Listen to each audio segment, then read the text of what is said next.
This is part of the problem I have with free agency. Oh, I would do it on these terms.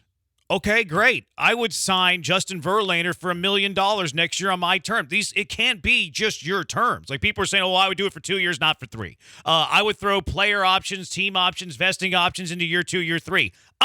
That's not the question. The question is 123 years, yes or no, period, end of story. Would you do that, yes or no? I think we're on the same page with here on this one, Blankers, that it's not in the best interest long-term for the Houston Astros. It just isn't. And the thing is, if you didn't have any options, if you had you over a barrel and you knew that you got there and won it for a large part because of what he was able to do for you, it might be a different story where you'd feel a little bit more desperation. And we all know that a lot of Astros fans feel loyalty to where they want to hang on, and they say, you need him. You need that ace, like we were talking about that they didn't have when they lost because McCullers was out after the White Sox series.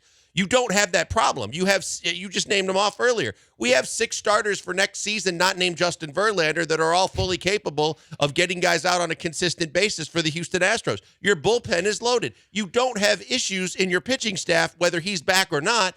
And if he's not willing to play Tom Brady with you and say, I'll take a little less so we can add a little bit more offensively, and you've already won with him multiple times, and you saw what we saw in the playoffs, there's no pressing issue other than the relationship with Jim Crane that says, I need this guy back. 713-780-ESPN, 713-780-3776, the HRP listener line. Let's go out to the HRP listener line for Joe. Joe, you're in the hive with the Killer Bees. Where do you stand on bringing JV back at 120 for 3?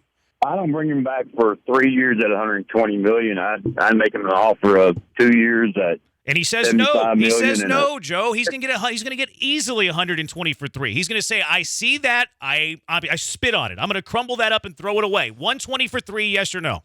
No, not at his age. I mean, if he wants to win 300 games, he comes back with the Astros at a lesser amount. Appreciate the call, Joe. And I think a lot of people in the text line are saying the same thing. I would do it for $27 to $33 million a year, but not 40.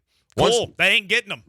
Once the Dodgers lost a starting pitcher, Justin Verlander was on the radar for the Los Angeles Dodgers. And a Dodgers team that wins 100 games a year every year before they pee all over themselves in the playoffs is fully capable of signing Justin Verlander and getting him to 300 wins because playoff wins don't count. Yeah, I mean, 120 for the Dodgers, 120 for the Mets who are about to lose DeGrom. There's always a dark horse or two. And look, the Astros are great. We think the Astros have had the best run in the last 6 years. The Dodgers win a lot of regular season games too. Verlander going to L.A. is not much of a difference in terms of getting to 300 wins. The Dodgers have won multiple regular season World Series titles. They just can't win in the playoffs. They do have more regular season wins than the Astros. Got that key? 713-780-ESPN. Back out to the HRP listener line, kind of taking the pulse of the city where we are right now about JV. Let's get Sam in here. Sam, where do you stand? 120 for 3 minimum for Justin Verlander.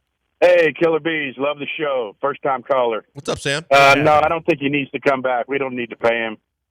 We have 6 starters sitting in line.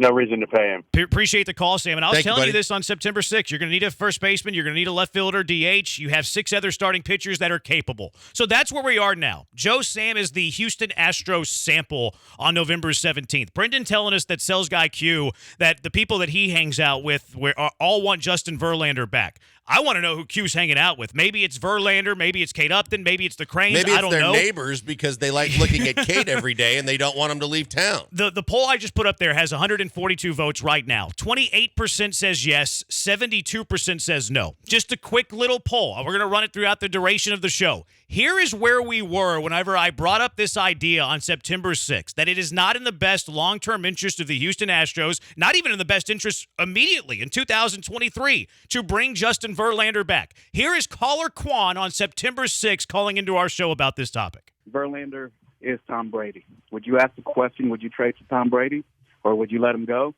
The answer is no. The bottom line, age has nothing to do with it. This guy has sports medicine people. He's got trainers, kinesiologists to take care of his body. Those people have money to take care of their bodies. A body in motion stays in motion. You don't get hurt because of your age.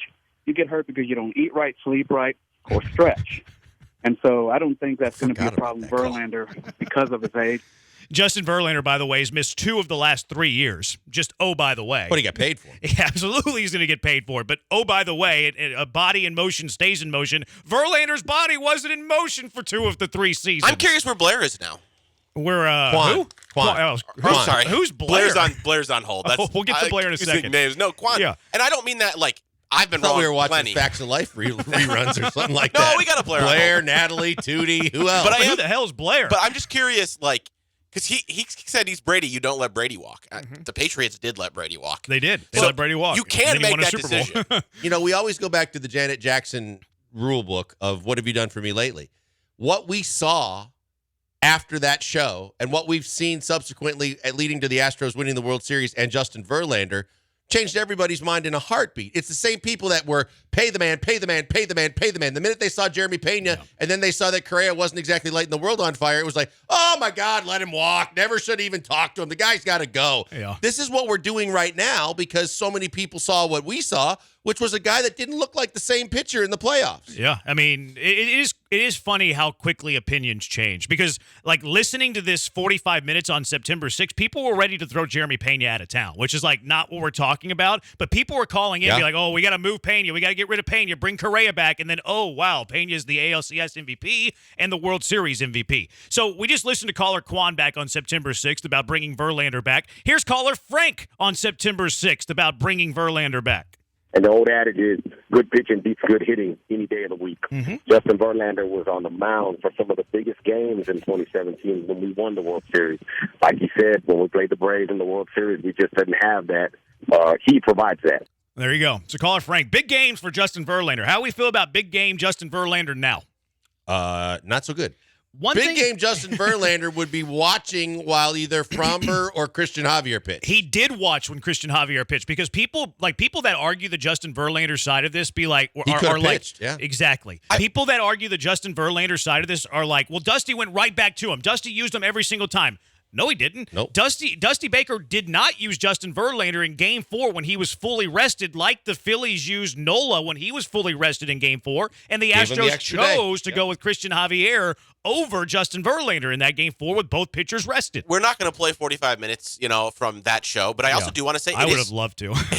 it is funny how many places Joel basically said if things play out exactly how they did, then I'll agree with you. Because another thing he talked about is if Verlander struggles in the playoffs, I may change my tune. He said that, and then he also talked about if they win it. Joel was basically like, Jeremy, I will be on your side if the season plays out exactly the way it did. Exactly. Yeah, I really recommend you to go back and listen to our September 6th podcast. It starts about 13 minutes in. Just listen for the next 45 minutes. It's pretty entertaining, if I must say so myself. I recommend people listen to the Killer Bees if they want to sound smarter. Yeah, exactly. Our podcast number's through the roof, apparently. 713-780-ESPN, the HRP listener line, 713-780-3776. Let's go back out to the HRP listener line, but let's get Blair in here, the real Blair. This is November 17th, no longer... this is November 17th, no longer September 6th. Blair, what's up? You're in the hive with the Killer Bees. Hey, what's going on, fellas? Love the show. So first of all, I had agreed with you back then, Jeremy. My friends thought I was freaking crazy, and I just kept telling them any GM worth their weight should be asking those type of questions. Is it worth this much money? How many other players can I get for this? Those are the type of thoughts that should be running through their mind all the time. But this question, it's super easy to me. If Crane you already said it once. If Crane wants to push past the luxury tax, you sign him like no questions asked. If he wants to stay under it, you don't pay him. It's as simple as that. And it's unfortunate because we all love him, but it's just that simple in my mind. Yeah. Appreciate the call, Blair. I'm not paying a 40-year-old $40 million whenever you have a surplus of starting pitching and you're not desperate for it. You went to the World Series without him.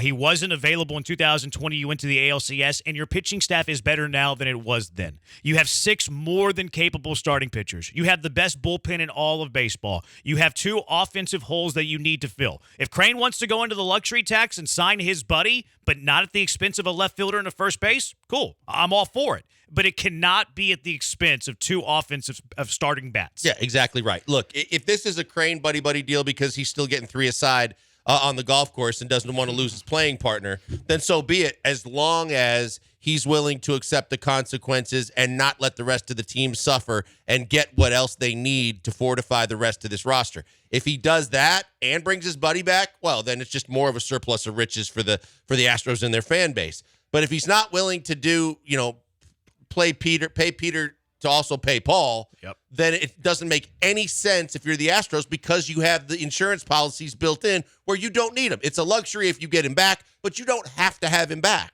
Yeah. The real quick, what Crane said to McTaggart in the story yesterday, where he talked to McTaggart and not Jeff Passan asterisk. He said that Verlander is seeking a deal similar to Scherzer, signed a 3-year, $130 million contract. That was Scherzer with the Mets a year ago. Crane said he hopes that the absence of a state income tax in Texas will give the Astros an edge. We'll see. My feeling on what's going on, like, what is your hunch? Do you think Verlander's back, yes or no? I do not. I don't think he's back either. My hunch of what's currently going on, though, because Verlander told MLB Network yesterday that he's not talked to Jim Crane since like right after the season ended. My sense is that Crane is treating it exactly like last offseason. He told yourself Verlander the best offer you can. He told Verlander to go play the market. Come back with the best offer. We'll tell you if we're going to match it or not. Last year was the Blue Jays, $50 million, 2 years, same contract he signed with the Astros. That is my feel of what's going on.